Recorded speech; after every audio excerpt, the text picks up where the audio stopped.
무협 토크 주화인마 제5경.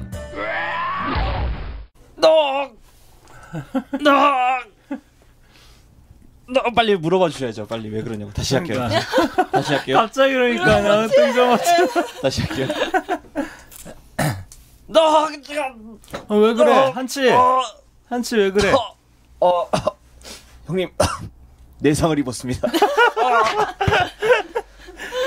일경에서 잘못 수련한 것 같습니다. 내상 입었는데 이렇게 웃어도 되나? 남의 고통을 보면서? 일경에서 저희가 신행백병을 능밤입으로 말하고 말았습니다, 형님. 이거 읽은 지 하도 오래돼서 기억이 가물가물해서 저희가 실수를 했죠. 네, 제가 실수를 했습니다. 느닷없이 꽁트로 시작을 해봤는데요. 네, 죄송합니다. 좋네. 네. 안녕하십니까. 막힌 혈이 거꾸로 뚫리는 팟캐스트 무협 토크 주화인마의 한치라고 합니다. 그리고 제 곁에는 언제나 저와 함께 방송 만들어주시는 야부님 모셨습니다. 예, 안녕하세요. 네, 그리고 오늘 특별한 손님을 한 분 더 모셨어요. 앞에 꽁트 할 때 목소리 들으셨을지 모르겠지만 저희 물레당에서 함께 수련하시는 이사매님 모셨습니다. 네, 안녕하세요. 저는 동화 쓰고 있고요. 후시적부터 장소설, 특히 무협을 좋아해서 한번 같이 얘기해보려고 나왔습니다. 잘 부탁드려요. 드디어 저희 방송에 사매님께서 출연하셨죠. 그렇게 모시고 싶으셨던 사제들끼리만 있다가 네, 검은 사제들처럼 검은 옷 입고 그러니까. 패딩 입고 이렇게 골방에서 녹음하다가 오늘 드디어 사매님을 모셨습니다. 또 이 사매님이 네. 그 무협 소설에 정통하십니다. 아니, 정통까지 한국 무협 소설에 특히 조예가 있으신. 네, 좋아합니다. 한국 무협, 신무협을. 제일 좋아하시는 작가분 존성대명이 어떻게 되시는지?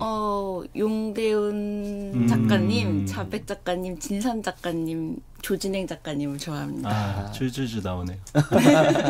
저 용대훈 작가님 같은 경우에는 팟캐스트 댓글 통해서도 많이 언급이 되셨어요. 굴림천하라고 했나요? 그것도 있고 옛날에 뭐 태극권, 태극권, 독보공곤 요게 두 가지가 아주 날렸죠. 네.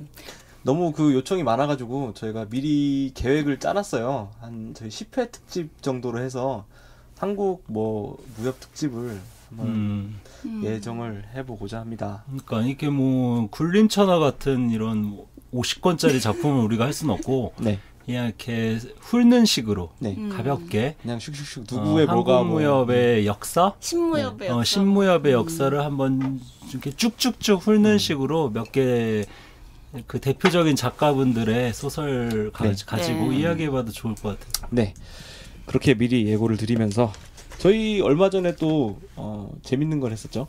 그렇죠. 댓글로 이렇게 문의가 오셔가지고 네, 뭐였죠? 그 천하무림 기행이라는 이제 마운틴 TV의 프로그램 측에서 연락이 왔었어요. 이게 무협 다큐도 아니고 뭐죠? 그게 약간 페이크 다큐멘터리라고 해야 되나요? 그래서 가짜 저희 무협 소설이잖아요. 소설이라서 이제 가짜 일인데 실제 맞지. 있었던 사건이 아닌데 마치 진짜 역사적 사건인 것처럼 그 드라마를 만드시더라고요. 다큐멘터리 드라마라 그래야 되나? 모큐 드라마인가? 재밌을 것 같아. 네. 근데 실제로도 그 약간 이렇게 위험한 게 그 실제 그 김용 소설을 읽고 네. 이 김용 소설에 등장하는 이런 역사적 배경이나 인물들을 실존 인물로 네. 오해하는 분들도 많이 있거든요. 그럴만해요. 왜 워낙 실존 인물과 허구적 인물이 섞여 있다 보니까 그래서 이미 김용 소설 자체가 좀 모큐적인 이런 작품이다. 네.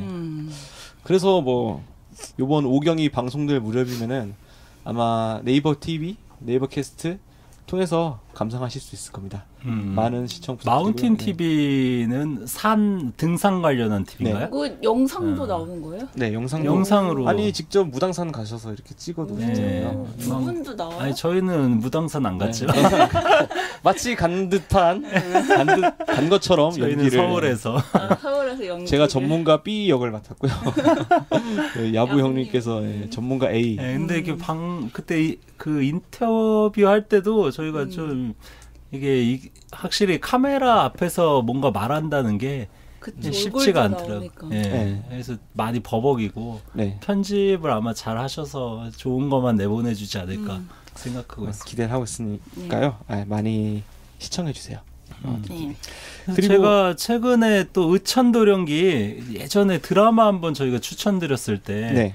제가 아무래도 좀 최근 10수년 사이에 나온 이런 좀 화질이 괜찮은 드라마 위주로 추천을 드렸었잖아요. 네. 그때 의천도령기만 저희가 추천을 안 드렸죠. 제가 가볍게 86이 86년도가 괜찮은 거는 뭐 모두가 다 아시는 사실인데 아무리 제가 이번에도 다시 한번 보려고 노력했거든요. 86년. 너무 옛날이요. 그러니까 너무 옛날이어서 저는 약간 좀 집중이 안 되더라고요. 그래서 제가 2003년 의천도령기를 다시 봤는데 2003년께 확실히 이게 비주얼이 좋다. 그 주인공들 비주얼. 네네. 그래서 2003년 의천도령기나 이렇게 화질을 좀 약간 감안하시고 좀 용기를 내신다면 86년도 의천도령기를 보셔도 좋지 않을까 해요. 2003년판과 86년판. 2003년판은 진짜 배우들이 장난 아니게 훌륭합니다. 그거 메타로 끝나는. 이거 40화.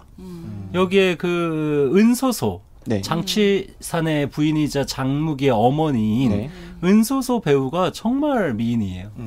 미연이에요. 곽비려라는 배우인데 네. 아, 이름은 뭔가 비린내가 비려라는 이름.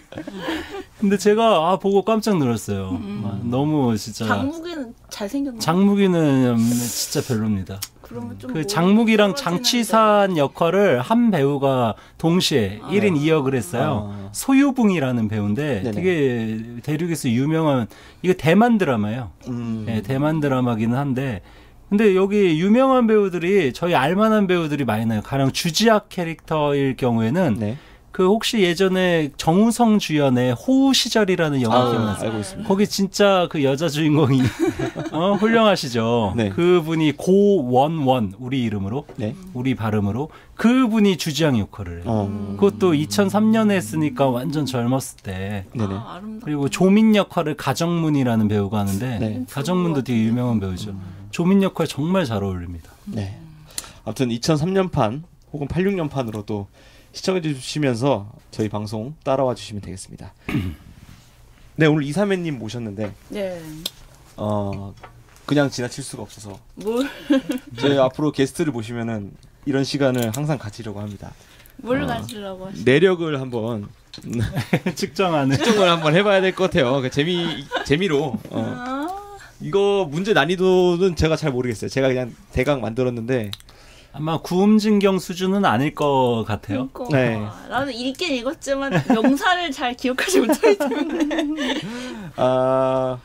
OX 퀴즈입니다. OX 퀴즈 10문제를 나갈 거고요. 네. 같이 못하지 이거. 자, 그러면 해볼게요. 1번 서거문 구록의 주인공은 원승지다. OX. X. 네. 이게 훌륭하네. 네. 이게 맞았다는 거예요? 네, 그렇죠. 맞았다. 틀렸으면 땡이죠. 네, 정답은 저희 그 청취자 여러분들 직접 찾으시고요. 자, 2번 문제 가겠습니다. 무당 칠협 중에 넷째는 장송계다. 오. 왜 잘하지? 예상했던 시나리오를 빗나가는데 이게 다섯째랑 헷갈려가지고 다섯째도 장시여서. 네. 뭔가 오늘 잘 됐대. 네. 자, 세 번째 문제입니다.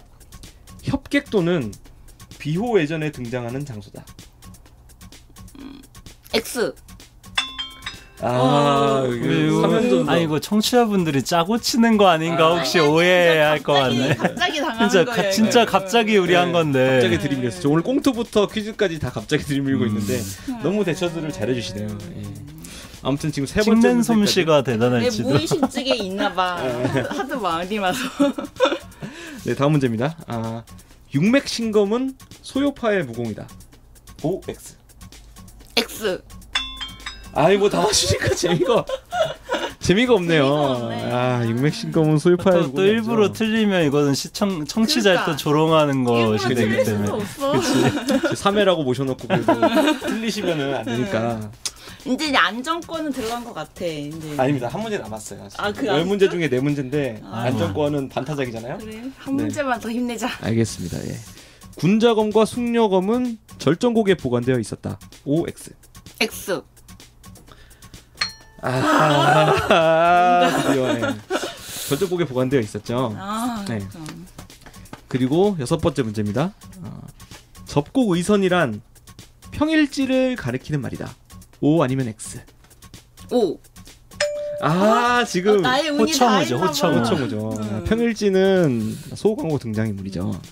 근데 헷갈릴만해. 네, 둘 다 의사라서 제가 일부러 섞어봤습니다. 자, 7번째 문제입니다. 서역 소림파를 세운 것은 화공두타다. O 아니면 X? O. 나의 운이 다 했나봐. 아쉽습니다. 헷갈릴만 한 걸 제가 넣긴 했어요. 네. 자, 8번째 문제. 위소보에게 신행백변을 가르친 사람은 군안이다. O 아니면 X? X? 왜 이럽니까? 나 위소보 진짜 좋아하는데. 왜 이럽니까? 군안이죠. 마지막 문제를 아닙니다. 맞히게 해주세요. 2문제가 남았습니다. 진짜? 네네. 호일도의 아들은 호청우다. O. 아니 이거를 앞에서 호청우가 나왔는데 틀리시면 몰라. 마지막 반타작의 마지막 찬스. 자, 김용의 소설 원앙도는 소설에 등장하는 칼들의 이름이기도 하다. O 아니면 X? O. 다행이다. 반타작 하셔서 나는 만족해요, 이 정도면. 자, 일단은 오늘 저희 첫 번째 게스트이기 때문에 마치 탑기어처럼 앞으로 랭킹을 매길 건데요. 랭킹 1에 이사매님의 이름 올려두도록 하겠습니다. 무서웠어. 수고 많으셨어요. 어떻게 갑자기 퀴즈를 낼 수가 있어. 그러니까. 이런 게 팟캐스트의 매력 아니겠습니까? 네, 그러면은 오늘의 주제 들어가 보겠습니다. 오늘은 저희 의천도령기에 대해서 이야기를 해볼까 합니다. 예, 네. 그 무림 천하기행, 천하무림기행. 천하무림기행. 에서 저희가 이야기하기도 했었죠. 저희가 전 시간에 곽정과 양과의 부모에 대해 이야기를 했습니다. 그렇다면 이제 의천도령기에서 어떻게 주인공인 장무기가 태어났는지, 그리고 그 장무기가 살고 있는 세계는 어떤 세계인지도 한 번쯤 찍고 가야 될 것 같아서 플러스 천하무림기행에서 다루기 때문에 저희가 홍보차 한번 같이 다뤄보도록 하겠습니다. 야부님께서 생각하시는 그 의천도령기의 주제는 뭘까요? 저는 의천도령기가 약간 소호강호랑 겹치는 부분이 있는 것 같아요, 주제적으로. 네. 뭔가 이렇게 의천도령기의 기본 구도가 그 정파와 사파 간의 대립 구도 속에서 사건 사고가 전개되잖아요. 네.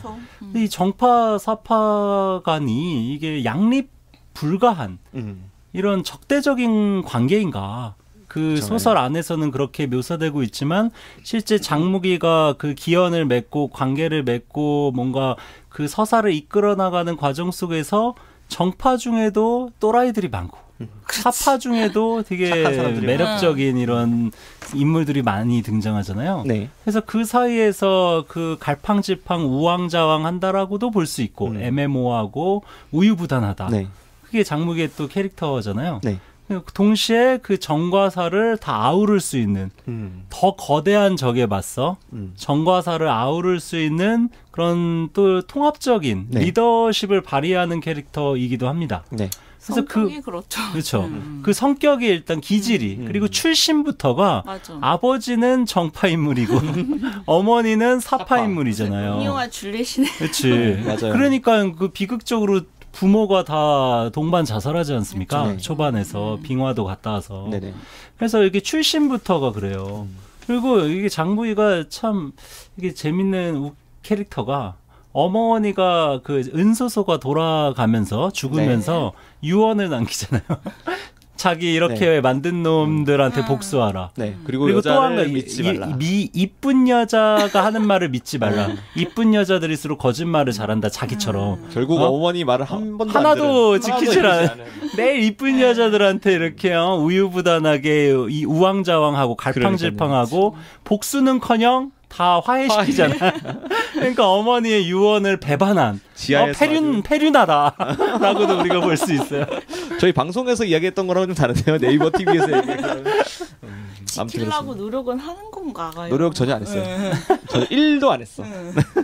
그렇지. 그 복수에 대한 기본 그 투철함, 그 비장함 이런 게 없죠. 네. 장무기 캐릭터는. 그런 점에서는 되게 특이한 것 같아요. 그러니까 이게 복수가 굉장히. 근데 저희가 그거에 대해서 좀 할 말이 있는데 우리가 보통 무협 소설을 이게 복수의 서사로 이해하는 분들이 많이 있어요. 맞아요. 그런 사실 양산형 이런 무협 소설. 네. 그리고 우리가 좀 이렇게 약간 그 김용 소설만 하더라도 복수가 중요한 그 핵심적인 서사의 줄거리로 맞아요. 아주 중요한 역할을 하는 경우가 거의 없거든요.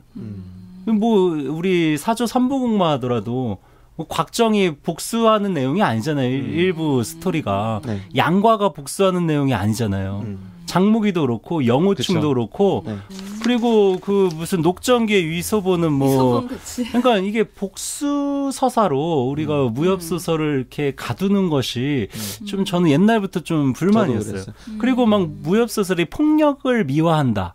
그리고 모든 것을 폭력을 장식화시켜서 미학화시킨다라는 이런 말들도 많이 하시는데 과연 그러한가에 대해서도 제가 좀 의심이 있습니다. 왜냐하면 무협이라는 단어 자체 그리고 우리 협행이라는 말 많이 쓰잖아요. 그렇죠. 협을 행한다라는 뜻이잖아요. 네. 목적은 어디까지나 협에 있고 네. 행하는 수단, 방편으로서 일정한 폭력이 수단으로 활용되는 거죠. 네. 어떻게 나쁘게 얘기하면 폭력을 정당화시킨다라고도 얘기할 수 있지만 우리가 좀 긍정적으로 해석하자면 어떤 가치를, 이념을, 목적을 추구하기 위한 전략 전술로서 수단으로서 무력이라는 것을 네. 무공이라는 것을 활용하고 있다. 네. 폭력을 무조건 긍정하는 것이 아니다. 왜 대화로 합리적으로 풀 거를 왜 끊임없이 싸우고 치고받고 그러냐라는 식으로 접근하는 건 좀 아닌 것 같아요. 맞아요. 네. 네. 장무기의 출생에 대해 이야기함에 있어서 아까도 말씀드렸다시피 정과 사가 어떻게 혼재된 인물이잖아요, 장무기가. 그렇죠. 근데 그렇다면은 그 정의 어떤 부분과 사의 어떤 부분 어디서 유래됐는가를 또 얘기를 해봐야 될 것 같아요. 그래서 장무기의 정의 부모라고 할 수 있죠. 저희 장취선과 또 무당파에 대해서 잠깐 짤막하게 이야기를 한번 나눌 수 있을까요? 일단 뭐 영문 2부랑 연결되는 내용부터 얘기를 해야 되나? 네. 영문 2부 끝날 때 그 장삼봉이 등장하죠. 장군보. 그렇죠. 장군보가 등장하고 그 장군보가 곽양하고도 또 그 연관이 있죠. 썸을 맺고 네. 그랬구나. 그리고 또 그 양과도 등장하고 네. 그러면서 양과랑 곽양 그리고 황약사 그리고 황용 곽정 등등의 그 1, 2부의 주인공들이 그 2부 마지막 편에 대거 등장하는데 네. 그때 갑자기 장군보가 그 꼬맹이가 등장해가지고 네. 그 스토리가 3부로 바로 이어지지 않습니까? 네. 그 장군 한 80년 정도 지나나요? 2부에서 그렇죠. 3부 사이가? 2부 3부의 시작이 이제 장삼봉의 90세 생일이니까요. 한 80년 80년 지난 정도가 거네. 지난 거죠. 네. 그 장군보가 장삼봉, 삼봉이라는 호를 이제 좌우로 삼아서 네. 장삼봉이 되어서 이제 무당산에서 무당파를 세우죠. 소림사 근처입니다. 네. 사실 소림사에서 이렇게 연원하는 것이기도 하고 그 장삼봉이 사실 무림정종이라고 불리지 않습니까? 그렇죠. 영무 3부 시작의 세계에서는 거의 이미 네. 천하오절은 도대체 후계자가 없었던 거야. 장삼봉 혼자야 존재하잖아요. 2부에서 연결고리는. 타산북두 같은 존재로 그냥. 그치. 네. 반면에 이제 그래서 천하오절이 재밌어. 이게 다른 얘기긴 한데 천하오절은 다 좀 자유로운 인간들이잖아요. 솔로 플레이하다. 집단이나 커뮤니티나 뭐 이렇게 단체 생활 이런 거에 전혀 익숙하지 않은. 저는 근데 오히려 그렇게 1인 천하로 만들어 놓은 게 제가 그렇잖아요. 그러니까 1등이 누구 한 명이 있으면은 2등 싸움이 치열해요. 그렇죠. 그러니까 2등 싸움을 시키려고 그런 것 같아요. 김원 선생이 2등 싸움 하는 과정에서 어떤 의천도령기에서는 그 전 1, 2부와 달리 어떤 세력 간의 싸움이 되게 중요하지 않습니까? 그래서 어떤 2등 싸움을 근데 시키기 무공의 위해서. 어떤 깊이나 그 수준은 2부보다 확실히 신조염야의 시대보다 좀 떨어지는 것 떨어져. 같죠. 많이 떨어져. 네? 혼자 장무기 혼자 막 구양진경이랑 건곤대나의 신공이 익혀가지고 혼자 이렇게 그냥 다 튀고 바르고. 나머지 파들이 좀 이렇게 약하잖아요. 고만고만하죠. 1, 2부에는 정말 곳곳에서 대단한 고수들이 계속 맞아요. 그것도 실력만이 아니라 매력 인물의 주변 인물들의 매력도도 네. 3부가 좀 약한 것 같아요. 사소는 물론 멋있지만 그래서 전 개인적으로 의천두렁기도 매우 좋아하지만 1, 2부보다는 조금 덜 좋아한다. 저도 그래요. 주인공의 매력조차도 좀 1, 2부보단 떨어지는 느낌이. 그러니까 주변 인물도 가령 장취산만 하더라도 캐릭터가 좀 심심해요. 장무기 아버지. 맞아요. 은소소는 좋아. 저는 기본적으로 여성 캐릭터들의 그것도 좀 이렇게 악랄한 마교 진영의 여성 캐릭터들에게 좀 제가 우호적이긴 한데. 야부님의 어떤 개인적 취향이 들어가신 거 아니죠? 저는 그 약간 강한 손이 여자를- 좀 매운 손이 매운 여자들이 좀 멋있더라고요. 어쨌거나 그 은소소 같은 경우는 좀 초반에 악랄한 네. 아무래도 그 아버지가 은천정 네. 천은교의 그 교주의 교주죠. 딸이다 보니까 은소소가 좀 손 쓰는 게 악랄하죠. 네네. 그러니까 장취상과 은소소는 정과사를 거의 대표하는 네. 젊은 그 주인공들이라고도 할 수가 있습니다. 전형적인. 그렇죠. 근데 그 사이에서 정이라고 하기도 그렇고 사라고 하기도 그런 이제 반반씩 그 피를 이어받은 장무기가 태어나는 거죠. 그 저는 재밌었던 점이 어떤 장산봉과 그 무당 칠협이 있죠, 제자. 네. 그 두 무당 칠협과 장산봉의 관계가 어떤 아버지와 아들 관계처럼 그려진단 말이죠. 그렇죠. 그리고 또 무당 칠협과 장무기는 약간 삼촌과 조카의 느낌. 그렇죠. 그렇게 장산봉은 장무기를 완전 조카처럼 그 음. 손자처럼 대하고 있고요. 음. 그런 점이 좀 재밌는 것 같아요. 무당 칠협은 어떤 가족에 대한 얘기를 잘 일종의 하고. 대한 가족 같은 거죠. 네. 근데 예전에 사제삼의 관계가 다 그렇죠.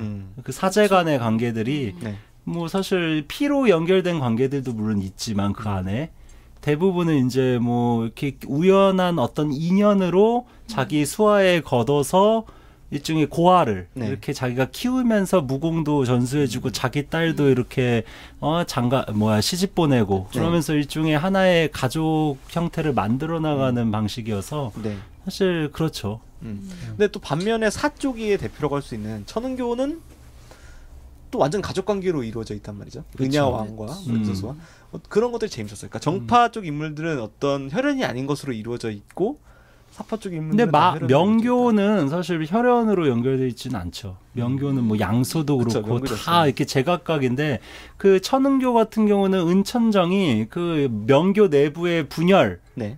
때를 이제 참지 못하고 또 교주도 막 사라지고 양정천이죠. 그러니까 이제 자기가 혼자 이렇게 독립해가지고 자기가 이제 팔을 하나 세운 거죠. 네. 교를 하나 세운 거기 때문에 가족 중심이지. 원래 그 명교들이나 그 마교들이 네. 소광호에서도 그렇지만 혈연으로 꼭 연결된 것은 아니죠.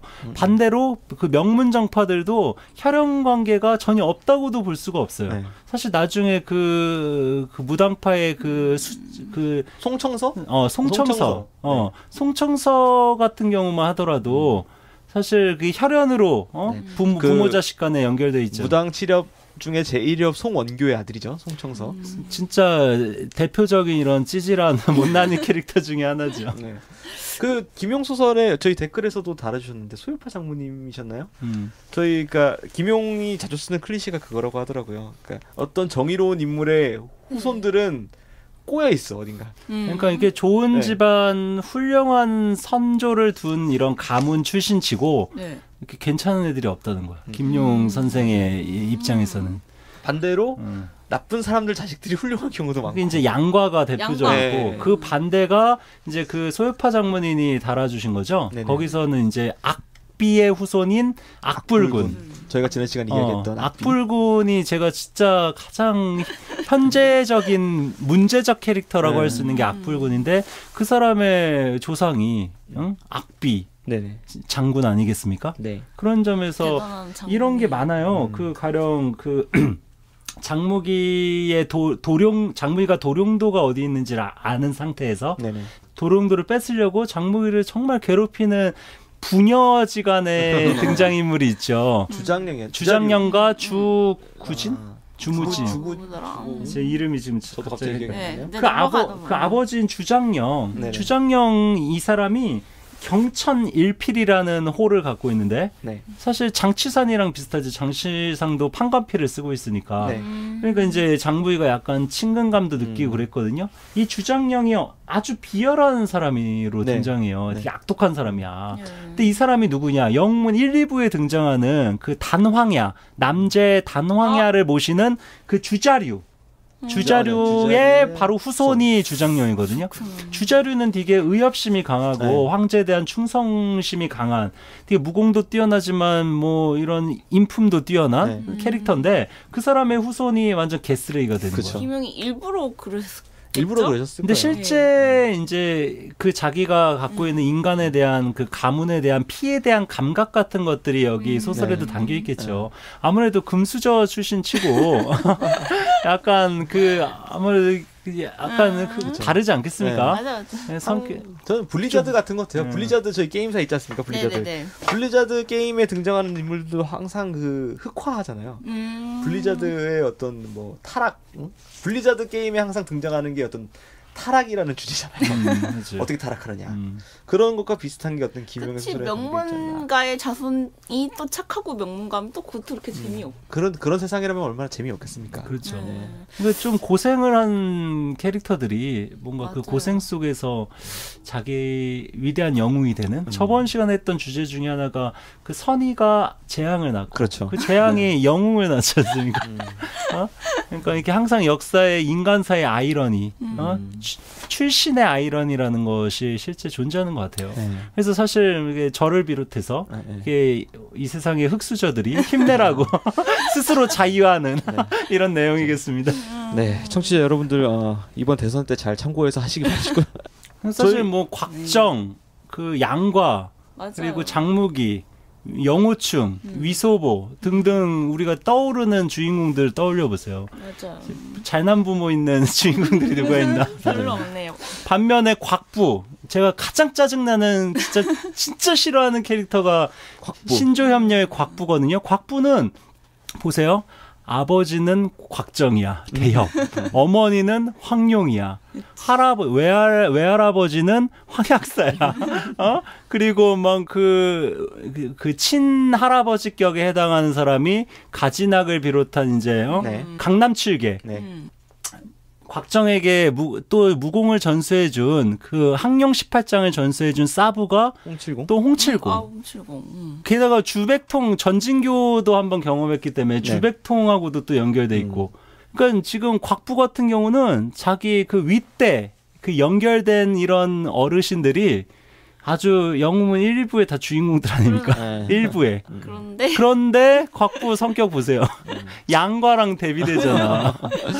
그러면은 황룡만 빼고는 명문 집안이요. 그래도 황룡은 조금 명문 집안이에요. 황룡은 이제 아버지가 황약사니까. 근데 워낙 악명이 또 높죠. 그쵸, 악명이죠. 그러니까 아버지가 위대한 사람이 아니라 그 악명. 동사잖아요. 동사. 네, 사악할 사자. 유명하긴 한데 저희 아버지가 황약사입니다. 그러면은 왜 그래? 근데 황룡도 초반에는 아버지 그 영향 때문에 좀 약간 사파 기질이 있어요. 근데 곽정 만나서 이제 좀 성격이 서로 많이 바뀌었지. 네, 저희 이렇게 또 재밌게 이야기를 순식간에 나눠봤네요. 저희 무협 토크 주와 인마의 어떤 간판 코너라고 할 수 있죠. 웅기조식의 시간을 웅기조식이라고 쓰고 그냥 쉬는 것이라고 읽습니다. 네. 쉬고 오겠습니다.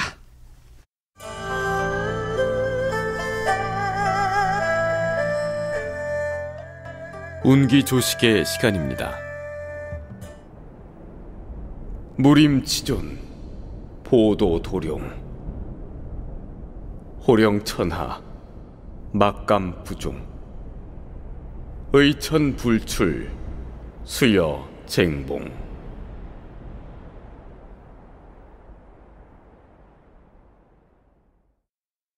들으셨던 노래 밤의 피크닉의 티티카카라는 노래였습니다.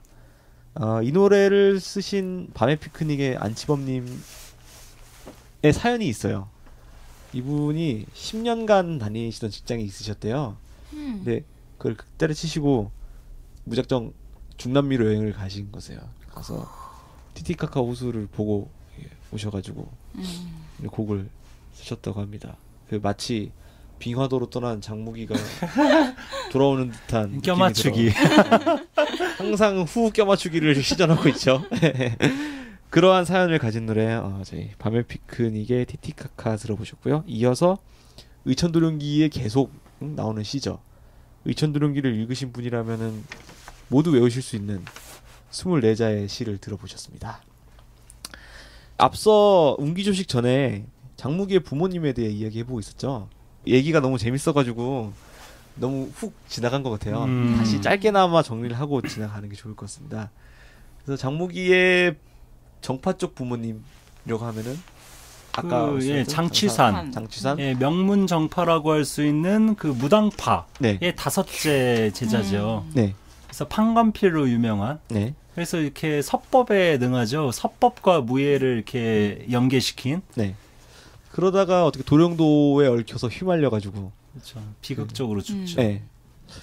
그 또 무당 칠협의 나머지 분들도 어떻게 보면 장무기의 뭐 삼촌이긴 하지만 부모 역할을 하고 있는 것 같아요. 그 장선봉도 마찬가지고 최선을 다해서 절대 명교에 가입하지 말라고 했으면서도 장무기가 명교의 교주가 돼서 돌아왔는데 딱히 혼내진 않죠. 다들 물렀죠. 네, 약간 물러요. 장무기가 어떤 사람을 물게 만드는 힘이 있나 봐요. 어쨌든 그 장취산이 도령도에 얽힌 어떤 사건에 휘말리면서 은소소를 만나게 되고 그 장무기를 낳게 되죠. 그다음에 이 은소소는 그 명교의 그 분파라고 할 수 있는 천은교의 네. 교주인 은천정의 네네. 딸이죠. 외동딸. 그리고 사손이 있을 것 같아요. 장무기의 또 다른 아주 중요한 부모님이라고 할 수 있는데 제가 의부라고 하죠. 굉장히 좋아하기도 하는 캐릭터인 어떻게 보면 저는 장무기의 진정한 아버지는 사손이라고 저는 생각합니다. 아주 정신적으로 큰 영향을 미치는 것 같아요. 키우기는 처음에는 막 이렇게 사이코로 같이 등장하는데 네. 모든 사실 흑막이 네. 그 명문 성골이죠. 정파와 그 명교, 마교 간의 정사 간의 그 갈등을 부추기고 뒤에서 그거를 조종하는 그 흑막이 바로 성곤. 이 사손의 사부인 성곤 아닙니까? 호럼병력수 성곤. 그러니까 이 성곤이 정말 저는 이 성곤 같은 인물들이 네. 지금도 있을 것 같아요. 있어요. 그 우리가 모르는 존재, 우리를 서로 싸우게 만드는 그 이면의 어둠 속에 그 숨어 있는 보이지 않는 힘이 있을 것 같아요. 저는 그 11월을 혹시 보셨나요? 네? 11월. 그 네. 어벤져스. 네, 그 봤죠. 영화에 이거 스포일러일지 모르겠지만은 뭐 11월을 작년 11월을 안 보신 분들은 일단 넘겨주시고요. 거기서 이제 흑막이 그 제모 남자가 아니겠습니까? 근데 그 제모 남자가 아무런 힘도 없는데 그 어벤져스들을 와해시키기 위해서 그 사이에서 마치 성공 같은 술수를 부리죠. 저는 정말 짜증나는 캐릭터였어. 네.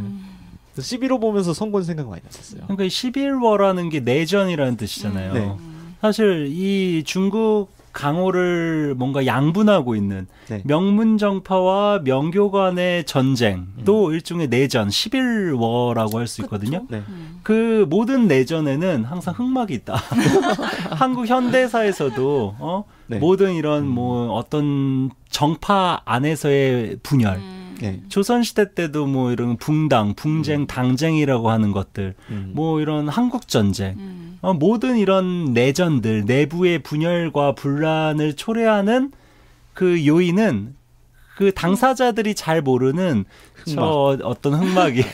그 꼭두각시들처럼 생각하는 네. 다시 얘기로 돌아와서 저는 의천도룡기 보면서 진짜 하고 장탄식을 쏟아내는 부분이 사손이 그 홀로 남아서 빙하도에 이 시를 계속 외쳐요. 무림지존 보도도룡 뭐 호령천하 막간부종 애시 다 필요 없다. 난 장무기가 보고 싶다. 이러는 부분이 있어요. 짠하지. 이제 그 부분이 정말 짠하더라고요. 그렇게 막 복수에 사무쳤던 사손이 이제 호령천하 할 필요가 없다. 장무기를 보고 싶다. 그 부분에서 장무기의 레알 부모는 사손이 아니었나. 맞아. 그렇게 생각을 했습니다. 그렇게 사손이 그 처음에 그렇게 도령도에 집착을 해서 장취산과 은소소를 납치를 하잖아요. 그렇죠. 그 정도로 집착하던 도령도 왜 이렇게 집착을 했던 걸까요? 일단 아까 그 무림지존 보도도령으로 시작하는 24자의 네. 그 일종의 루머라고 할 수 있나? 네. 그렇죠. 이런 것들이 계속 무림에서 지난 80년간 이렇게 유전되어 왔었기 때문에 그 도룡도와 그렇죠. 도룡도와 의천검을 얻고자 하는 그 세속적인 욕망을 이렇게 충동하거든요. 아, 저 검과 도만 얻으면 내가 진짜 천하를 호령할 수 있겠구나. 사실 무림 인사들의 최고의 그 로망 아니겠습니까? 그렇죠. 호령천하. 그렇기 때문에 이 호령천하고자 하는 무림인들의 로망에다가 게다가 사손 같은 경우는 그 사연이 더 있죠. 단순히 호령천하가 아니라 사부에게 성곤에게 원수를 복수를 해야 된다라는 그 일념이 또한 존재했기 성곤, 때문에 혼원병력수 성곤이라고 하죠. 성곤이 자기의 제자인 사손의 아내를 맞아. 겁탈하지 않습니까? 그렇습니다. 일종의 요즘 말로 하면 강간, 성폭행. 그러다가 당연히 반항을 하지 않겠습니까? 네. 거부를 하고 그래도 싸분데 자기 제자의 아내를 비롯해가지고 제자 부부의 아들 사무기죠, 이름이. 네. 사손의 아들인 사무기를 비롯해서 사손의 일가족 13명을 다 죽이죠. 그러니까 사손 입장에서 우리가 미치지 않겠어요? 그렇죠. 당연히 미칠만하다. 그러니까 자기 아들까지 죽었잖아. 그러니까 장무기가 어떻게 살아났습니까? 이름도 안 붙인 그 꼬맹이의 그 어린 아이가 그 은소서의 그 기지로 의부로 이렇게 삼게 함으로써 죽은 아들의 이름인 무기를 이렇게 자기 아이에게 붙이는 거잖아요. 애를 살리려고. 그래서 진짜 이름이 장무기가 된 거잖아요. 게다가 사손이 정말 좀 매력적인 또 한 지점이 이 사람이 정통 한족이 아니에요. 맞아요. 벽 안의 인물로 묘사가 사손이 한족이 아니에요. 사손이 그 벽 안의 인물이기도 하고 또 호가 뭡니까? 금모사왕. 금모가 금발이라는 뜻이거든요. 이게 머리랑 털, 수염이 다 금발이야. 금색이야. 황금색, 노란색. 그러니까 전형적인 그 서양 백인의 외모를 갖고 있는 그 금모사왕, 사자왕이 아니겠습니까? 금발의 사자왕, 사자후를 외쳐서 사람들을 다 미치게 하지 않습니까? 자기 종적을 알 수 없게. 그 사자왕이니까 사자후를 외쳤겠지. 그래서 되게 멋있었던 것 같아요 그때. 그리고 무협의 이 금발의 어떤 맞아요. 뭔가 특이하죠. 금발의 높은 사람이 나온 그러면서 명교에서 그 최고 고수 아닙니까? 명교의 4대 호교 법왕이라는 사람들 있잖아요. 호교. 명교를 보호하는 그 최고 지위에 있는 이런 고수 4명 중에 하나가 사손이고 또 재밌는 게 그 이름이 사손이잖아요. 성이 사고 이름이 손인데 이 손이라는 한자가 겸손하다. 사양하다라는 뜻이에요. 그래요? 지금 생각이 안 나서는데 사손이 왜 여기까지 와서 그런 무공의 경지에 이르는지는 안 나왔던 거예요. 그건 안 나오죠. 성곤 제자. 성곤 제자인데 이제 자기가 복수하려고 성곤도 원래 무공에 출중하기도 했고 거기서 수제자니까. 게다가 이제 그래도 성곤에게는 미치지 못하고 4대 호교법왕이라고 하지만 사실 아주 장산봉 수준도 당연히 아니고 기껏해야 어느 정도 수준이랄까 은천정보다 세다고도 얘기할 수 없겠죠. 대등하려나? 최소한 제 생각에는 무당 치력보다는 당시에는 강했을 거예요. 무당 치력은 약하니까. 걔네는 진짜 무가 강하다. 거기 장산봉이랑 낙차가 너무 심해요. 그 제자들은 장산봉이 너무 늦게. 그때 그 장취산이 돌아와서 무당 치력을 보고 10년이 지났잖아요. 10년이 지난 형들을 보고 형들이 사손과 먹을 수 있겠다라고 이야기하는 장면이 있었던 것 같아요. 그래서 아마 그 사이로 측정해 보시면 될 것 같아요. 그래서 사손이 성격은 되게 초반 등장할 때 성격이 포악하고 악랄하잖아요. 사람들 막 닥치는 대로 다 죽이잖아. 근데 이름이 사양하고 겸손하다는 뜻이야. 그러니까 거기서도 또 아이러니가 이렇게 발생하는 거죠. 그 이름을 저희야 이제 한글 음으로 사손이라고 쓰고서 보니까 이렇게 아무 느낌이 없는데 중국 사람들 입장에서는 이 겸손할 손자인데 성격이 반대니까 그런 그 낙차가 있을 것 같고. 그리고 또 이게 사손이 그렇게 성격이 포악해지는 게 사실 자기의 원수인 맞아요. 사부 성곤에게 복수하려는 일념으로 그 복수라는 마음이 자기 영혼을 갉아먹거든요. 광박하게 만들죠. 그러니까 이제 자기 사부랑 같이 닮아가는 거야. 싸우면서 닮아간다라 그러잖아요. 그것도 복수를 할 땐 자기 무덤도 같이 판다는 그런 그러니까 말이지. 결국 근데 그 사손도 그 스님의 길을 걷게 되지 네. 않습니까? 정신적으로도 구원을 얻고. 듣다 보니까 서손이 너무 매력적으로 사손 저한테도 완전, 막 간지남. 머릿속에 막 황금 사자 막 이렇게 막 휘날리고 사자 후 난리 빡. 났어요. 그러니까요. 저는 아무튼 그래서 사손을 되게 좋아합니다. 한번 다시 사손 중심으로 봐봐야겠어요. 네. 장무기를 추천드립니다. 중심으로 보면서 이 남자 왜 이래 이러면서 셨는데 2003년과 86년판 드라마를 보시기를 추천을 드리겠고요. 네. 이사매님 혹시 의천도룡기에서 좋아하는 인물이 있나요? 의천도롱기는 솔직히 저는 신전역까지는 다 좋아했는데 의천도롱기는 네. 장무기가 너무 우유부단하고 그리고 장무기를 이 여자들이 왜 좋아하는지 이해가 안 돼서 맞아요. 끝까지 왜 이럴까 김영이 그런 생각을 하면서 봤던 것 같아요. 네. 그러니까 그래서 장무기가 제일 좀 매력이 떨어진다 이런 생각을 하고 그걸 딱 본 다음에 다시 위소보 나오는 걸 보면서 역시 재밌어 이렇게 그러니까 이게 인물들이 김용소설을 전체적으로 보면 주요한 작품들만 보더라도 인물 주인공의 캐릭터가 점점 세속화되고 있어요. 가령 곽정 같은 캐릭터는 우둔하고 멍청하고 막 기질이 순박하긴 하지만 대엽 전형적인 대엽의 캐릭터인데 양과는 그 좀 이렇게 곽정보다는 좀 균열되고 장무기는 양과보다도 못해지게 되고 그러다가 영호충 때 가면 영호충은 진짜 그 내부적으로 그 영웅서사가 균열되기 시작하는 본격적인 작품이거든요. 마지막에 가서 위서보 때는 이제 완전히 영웅커녕 거짓말쟁이 그 범부로 영웅 그렇게 이제 김용 소설이 그 세속화돼가는 그 과정을 또 보여주는 작품이기도 하고 또 장무기와 이소보를 비교하면 장무기는 그렇죠. 여러 여자들을 다 좋아해요. 네. 맞아요. 근데 갈팡질팡하잖아 우유보다. 그 장무기가 가장 원하는 삶이 뭐겠습니까? 위소보지.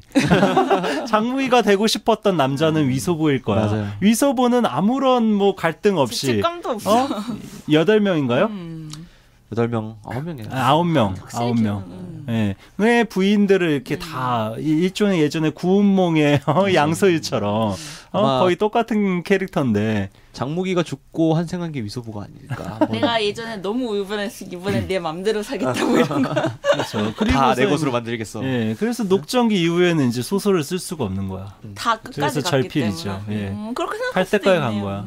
녹정기 이후에 그 소호광과 녹정기 이후에 무협 소설의 세속화 경향을 이어받은 게 한국의 신무협이죠. 그럼 이제 거기서 더 해체시키고 다 장르를 파괴시켜 버리는 그런 의미에서 이렇게 영문 1, 2, 3부가 김용 무협 소설의 장르적인 이런 기본적인 세계를 잘 구현하면서도 그 장무기 같은 캐릭터가 영웅이나 대엽이라고 볼 수 없다는 점에서 그 조금씩 내부적으로 미세하게 그 대엽의 풍모가 이렇게 미세하게 대엽의 풍모가 있으나 사라져가고 있는. 또 다른 게 옛날에는 1, 2부에서 무공이 강하면 어쨌든 뭔가를 할 수 있었는데 3부에서는 무공이 아무리 강해도 해결을 하거나 뭔가를 잘 딱 이렇게 맺지는 못하는 것 같아요. 그래도 3부에서 가장 재밌는 장면이 그 광명정 전투신이잖아요. 그렇죠. 거기서 장무기가 명문 정파의 모든 초고수들을 다 제압하잖아요. 건곤대나이 그 구양진경이랑 그 건곤대나이를 통해서. 근데 그 장면이 정말 통쾌하게 묘사되거든요. 그 내부의 갈등을 자기 힘으로 억누르면서 봉합하는 그 역할을 기능을 하는 그게 바로 거기에 있죠. 근데 결말까지 그렇게 되는 느낌이 있었는데 1, 2부는 결말에서는 그런 느낌이 좀 없었던 것 같아요. 그 장산봉이 굉장히 고수로 나오지만은 별로 한 일은 없잖아요. 그러니까 그쵸. 뭔가 중간에 태극권 한번 전수하고 뭐 이렇게 이렇다 할 활약을 하질 않죠. 뭐 그런 부분이 있는 것 같아요. 건곤대나이도 사실은 제 생각에는 그게 어떤 명교의 규율이잖아요. 뭐 건곤대나이를 할 수 있어야 교주가 된다. 뭐. 그런 게 있었기 때문에 맞물려서 그렇게 돌아갔는지 모르겠지만 저희 건곤대나이나 뭐 그 장무기에 건곤대나이가 뭔지 이렇게 네. 좀 우리가 설명을 맞아요. 좀 해야 되지 않을까요? 건곤대나이라는 말 자체가 이게 명교 교주한테만 내려오는 일종의 내공신법이라고 할 수 있거든요. 이렇게 몸을 써서 이렇게 뭔가 권각이나 이런 기술이 아니에요. 일종의 구양진경 같은 그 초상승의 내공신법이라고 할 수 있는 거거든요. 그래서 건곤대나이라는 글자 자체가 재밌는데 건곤이 하늘과 땅이잖아요.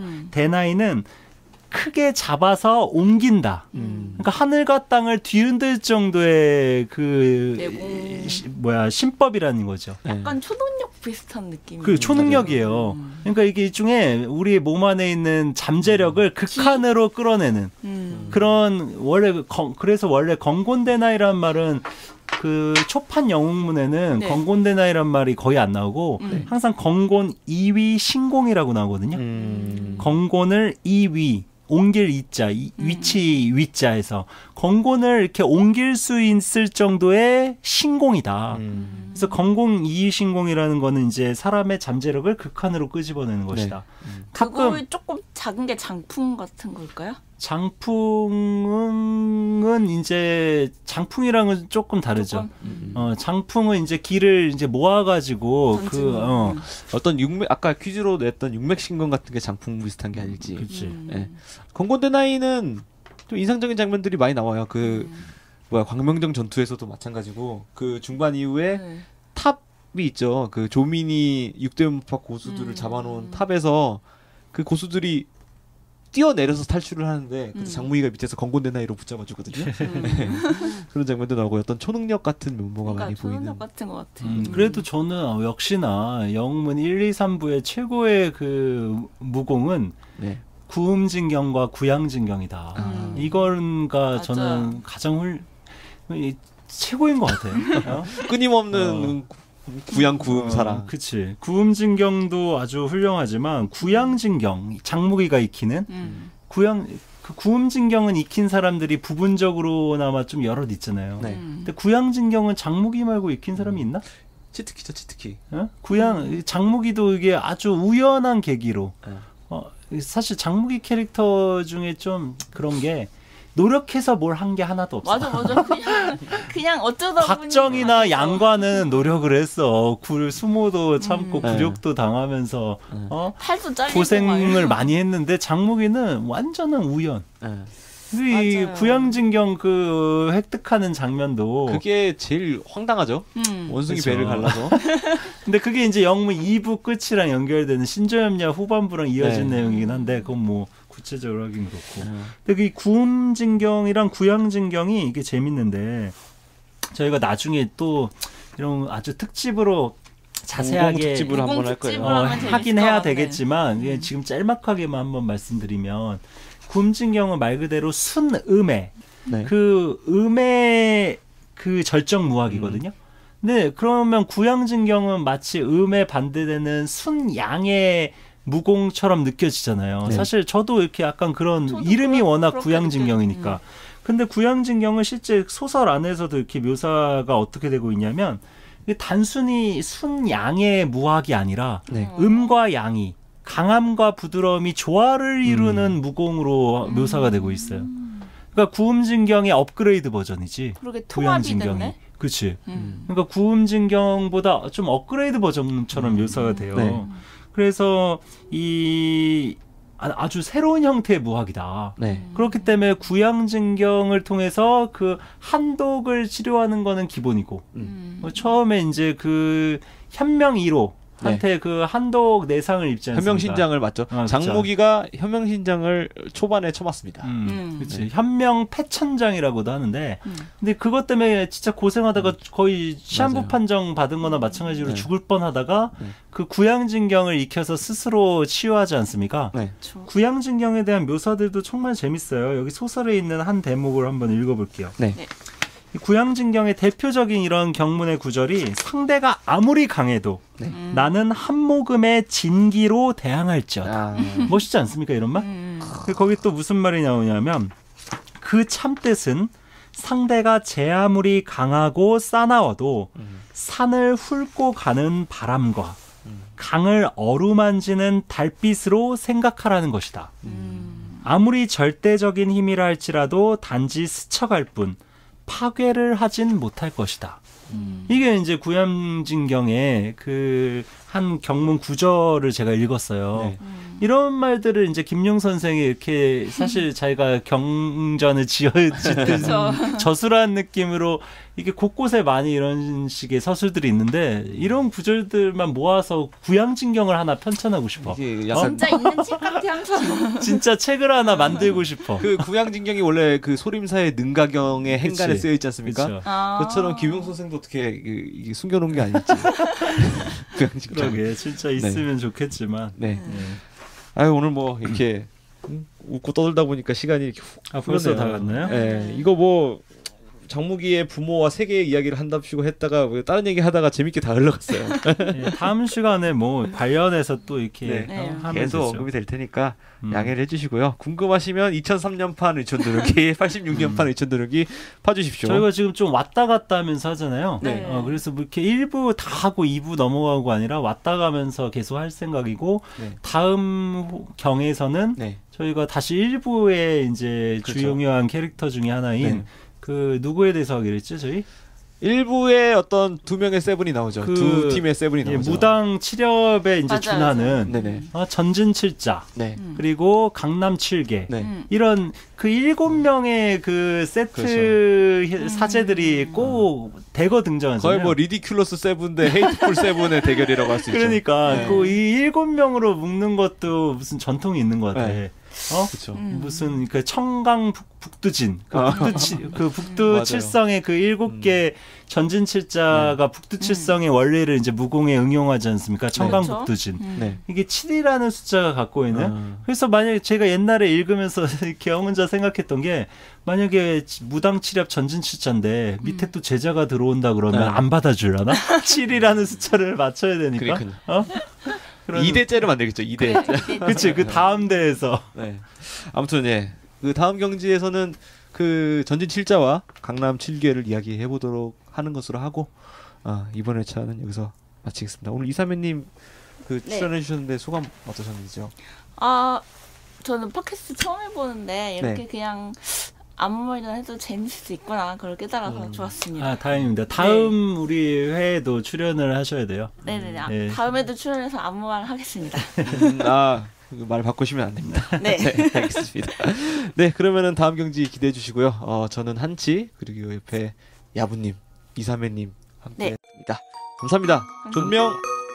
본 방송은 인문예술 공유지 물레단, 전산실의 청개구리, 그리고 북극곰 사운드 및 많은 동료 뮤지션들의 도움으로 제작되었습니다.